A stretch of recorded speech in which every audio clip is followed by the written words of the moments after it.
Hey guys, it's Hunter, and welcome back to another episode of Agufish. Let's just get straight to your questions.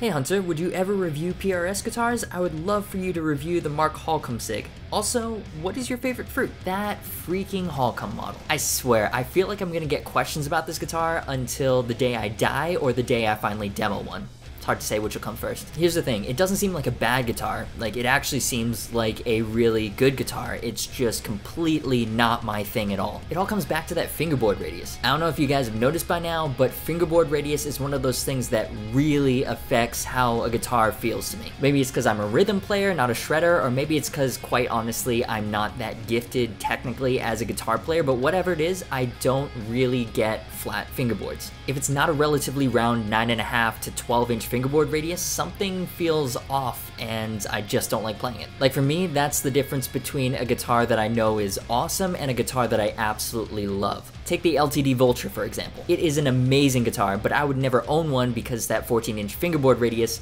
just doesn't feel right. The flatter it is, the more uncomfortable it is for me, and the PRS Holcomb has like a stupid flat 20-inch fingerboard radius. It works for him, it's his signature model. For me, not so much. I mean, I'm positive it would sound good with the Duncan Alpha and Omega set through a 6505, and I would love to try out that pickup set. I just feel weird about making a video on a guitar I'm not so enthusiastic about, not because it's a bad guitar like the Firebird Zero, but because it's just completely not to my taste. I feel like that's not fair to me, to you guys, to the instrument, and I think there are people that are much better suited to giving their opinions on that particular guitar than I am.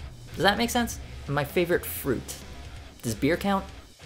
What is your favorite guitar color? You know what, man? I don't even know. For the back, I like satin black, and for the front, I like everything. Well, actually, that's not entirely true. I'm not huge on those, like, clown burst finishes, like Sunburst, Heritage Cherry Burst, and I know I'm gonna get at least one dislike for saying that, but it's the truth. They're ugly. At least new. Relics, they look okay. But yeah, other than that, I like just about everything. Satin Black's one of my favorites, I guess. Or maybe it's just the fact that some of my favorite guitars, like my ESP Eclipse and the Jim Root Jazzmaster, are satin black. Flame Maple, Quilt Maple, Dark Burst, like a bright color on the inside and then black on the outside. I love those. Cerused Ash, like on the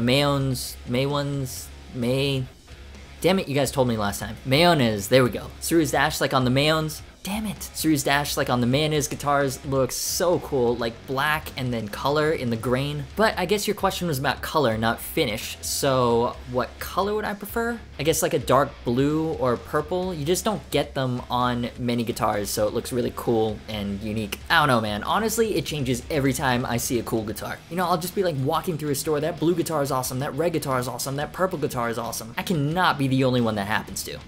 If you could have your own signature model, how would it look and what specs would it have? To have for myself or to sell to customers? Because I feel like those are two separate things. Like the colors and the shape would be the same, but the features would be slightly different. So it'd be a single cut guitar, obviously, with an ESP-esque neck cutaway, mahogany body and neck, ebony fingerboard with 22 extra jumbo frets, bone nut, of course. It'd come in 3 finishes, we'll say 3 for now because I can't really decide, and none of them would be too Agufish, because I don't like when guitars are advertisements or billboards for someone else. Like, if you buy a guitar, it should be your guitar. So I'm thinking satin black with a plain maple cap, purple and black cerused ash top, and a purple dark burst quilt maple top. Kind of like this one I posted to Instagram. All of them would have satin black finish for the neck and the back, Goto locking tuners and hardware, gold for the satin black, chrome for the other 2. As much as I love Buddha and EMG, I'd have to go with Fishman Fluences. I haven't decided which yet. I've only tried the modern set, which was unreal. The technology just blew me away. The dual voicing, it was like having 2 separate sets of pickups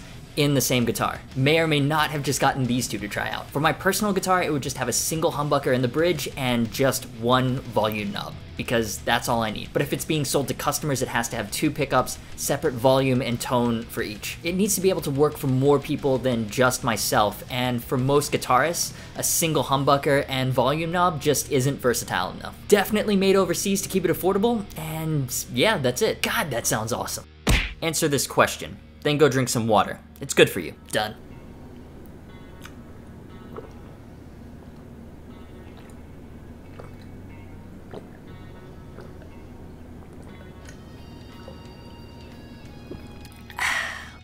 I must say, I like watching your videos as I find myself not watching the other guys. Except Pete. Love Pete. Ever thought about streaming on Twitch? I assume you mean Pete Cottrell? Yeah, he's the freaking man. His riffs are unreal. And if you don't mean Pete Cottrell, then this just got a little awkward. Anyways, again with the live streaming. I mean, I've said before that I think they're kind of unstructured and awkward, and especially if you don't have someone to bounce off of, just talking and answering questions is kind of weird. There's so many different platforms for streaming now. There's YouTube, there's Facebook, there's Instagram, and from what I've read, Twitch is still the best platform. But then it's the struggle of building a new following on a new platform, and I just don't have the time to keep to any sort of a schedule. I saw another one of your comments where you said Twitch was a nice way to get donations, and that would be really cool. But I just don't know if there's that much legitimate interest in me doing a live stream. I have been getting more and more requests for it though, I guess because other guitar YouTubers are doing it, so what do you think? I mean, it is a nice way for me to engage with you in real time. I can say that I will be featuring on another much larger YouTuber's live stream in the near future, so make sure you're following me on Twitter for the official announcement, time, location, and all that. Link is in the description. If I do start live streaming, it has to be more interesting than me just sitting here answering questions about Ibanez. That I will not do. I'll have to put some more thought in how to live stream interestingly. I don't know, maybe like playing video games with subs while shooting the shit about guitar, kind of like how Matt Hafey does. That could be fun, although you guys are gonna have to carry me because I suck at most video games now. Alright, that is it for this episode of Agufish. Now wait, before you go, you may have noticed that I didn't put up a proper demo video this week. Instead, I put up this fidget spinner metal video.